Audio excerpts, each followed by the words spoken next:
Hi all, ഇന്ന് ഞാനൊരു product കാണിച്ചു തരാൻ വേണ്ടിയിട്ട് വന്നതാണ് കേട്ടോ. ഇതൊരു ഭരണിയാണ്.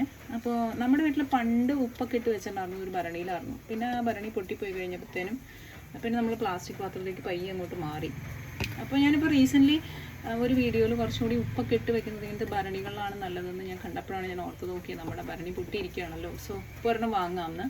അപ്പോൾ ഞാൻ ജസ്റ്റ് ഫ്ലിപ്കാർട്ടിൽ ഇങ്ങനെ സ്ക്രോൾ ചെയ്തപ്പോൾ കണ്ട ഒരു ഭരണിയാണ്. ഇത് നല്ല ക്വാളിറ്റി ഉണ്ട്, നല്ല കട്ടിയുണ്ട് ഇതിന്. ആക്ച്വലി ഇതിൻ്റെ റിമ്മിനും ബോഡിക്കാണെങ്കിലും നല്ല കട്ടിയുണ്ട് കേട്ടോ. അപ്പോൾ ഞാൻ ഓർഡർ ചെയ്തതായിരുന്നു, ഫ്ലിപ്കാർട്ടിൽ നിന്നാണ് വാങ്ങിയത്. സോ ലിങ്ക് വേണമെന്നുണ്ടെങ്കിൽ ഞാൻ ഷെയർ ചെയ്യാം. എന്തായാലും നമ്മുടെ ഉപ്പ് നോക്കി ഇതിലേക്ക് ഇപ്പോൾ ഇട്ട് വയ്ക്കാം. ബിക്കോസ് ഒരു പോയിന്റെങ്കിലും ഹെൽത്തി ആയിട്ട് നമുക്ക് ഇത് ചെയ്യുകയാണെങ്കിൽ അത്രയും നല്ലതാണല്ലോ. നമുക്ക് നമ്മുടെ ഉപ്പിട്ട് വയ്ക്കാം. സംഭവം അടിപൊളിയാണ്. എന്തായാലും നമ്മുടെ ജാറ് നല്ല അടിപൊളിയാണ്. ഞാൻ ഇതിൻ്റെ റിമ്മ് കാണിച്ചു തരാം കേട്ടോ. റിമ്മൊക്കെ നന്നായിട്ടുണ്ട്. ഇതിൻ്റെ റിമ്മൊക്കെ നല്ല കട്ടിയുണ്ട് ഇതിന്. അപ്പോൾ എനിക്ക് നല്ലതായിട്ട് തോന്നി ബേസിക്കലി. അപ്പോൾ നിങ്ങളുടെ അടുത്തും കൂടി ഷെയർ ചെയ്തു എന്നുള്ളൂ. പിന്നെ ഇതിൻ്റെ കവറാണെങ്കിലും നല്ല തിക്നെസ് ഉണ്ട്. സോ നല്ല ക്വാളിറ്റി ഉള്ള പോലെ തോന്നി. സോ ഇതൊന്ന് ട്രൈ ചെയ്ത് നോക്കുക.